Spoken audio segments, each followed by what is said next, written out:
નરકંકાલ હતું એ 30 લાખ વર્ષ જૂનું હતું ને એક આદિવાસીનું હતું. એવી જ રીતે થોડા વર્ષો પહેલા છત્તીસગઢમાં પણ ખોદકામ થયું.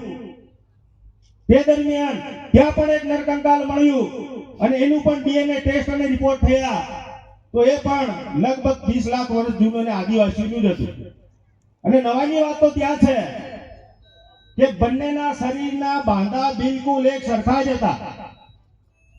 કહેવાનો મતલબ એમ છે કે સૌથી જૂનામાં જૂની જો ગિરિમાળા અને પર્વતમાળા હોય તો આ ધરતી પર આપણી બાજુમાં જે અરાવલીની ગિરિમાળાઓ છે એ લાખો વર્ષો જૂની છે. હજારો વર્ષ પહેલા જ્યારે ભૂસ્ખલન થયું ત્યારે આ જમીનના 7 પડ પડ્યા જે આજે 7 ખંડ તરીકે ઓળખાઈ રહ્યા છે. એટલે દોસ્તો આપણા ઉપર આજે ત્યારે જે 5-7 હજાર વર્ષ પૂર્વે જે આર્યો આવ્યા છે અને આપણું બિયારણ કેટલું જૂનું છે. ભૂતકાળમાં આપણને આર્ય લોકોએ રાક્ષસો કીધા, દૈત્યો કીધા, દાનવો કીધા, એ આપણા જ પૂર્વજો હતા. કહેવાનો મારો મતલબ એ છે મિત્રો કે હવે જાગવું પડશે, લડવું પડશે અને સંઘર્ષ કરવો પડશે.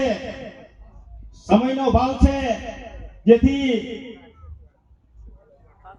આજે હું તમને કહું તો તાકાત તમારા અવાજમાં નહીં, તાકાત અવાજમાં નહીં પણ તાકાત શબ્દમાં હોવી જોઈએ. પણ આજે તાકાત અવાજમાં પણ કરવી પડે કારણ કે મારો આજે અડધા ઉપર આદિવાસી સમાજ હજુ પણ દર્દ નિંદ્રામાં સૂતો છે. એ આદિવાસી સમાજને જગાડવા માટે આજે બૂમો પાડવી પડશે, અવાજ પણ કરવા પડશે. કોઈ કરીશું. છેલ્લે શિક્ષણની જ્યારે વાત હવે પૂરી કરીએ છીએ ત્યારે બાબા સાહેબે કીધું તેમ શિક્ષિત બનો, સંગઠિત બનો અને સંઘર્ષ કરતા રહો. અને એમનું એક વાક્ય છે कि शिक्षा वो शेरनी का दूध है जो जितना पिएगा उतना दहाड़ेगा. તો મિત્રો હવે અત્યારે જ્યારે આદિવાસી સમાજ આજે શોષણથી જ્યારે ધજુમી રહ્યો છે ત્યારે થોડીક રાજનીતિક કારણે પણ એટલે આ મંચથી હું મારા યુવાન યોદ્ધાઓ જે બબ્બર શેર જેવા ટાઈગરો છે તેઓને આજે હવે રાજનીતિમાં પ્રવેશ કરવાની જરૂર પડી છે. દરેક જગ્યાએ નાના મોટા ઇલેક્શનો હોય, તમે યુવાનોને ચૂંટીને મોકલો, આપોઆપ તમારા કામ થશે. જીતતા જાગતા યુવાનો આપણે જોઈએ જ છે. જેવી રીતે રાજકુમાર રોજજી છે, ચૈતરભાઈ વસાવા છે, આનંદભાઈ પટેલ છે.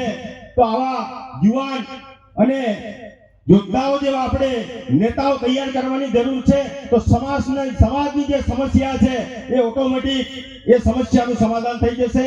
આટલી વાત કહી મારી વાણીને વિરામ આપું.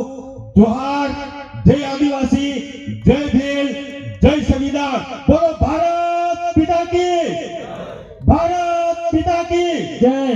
जय जोहार का नारा है, भारत देश हमारा है, और जय जोहार का नारा है.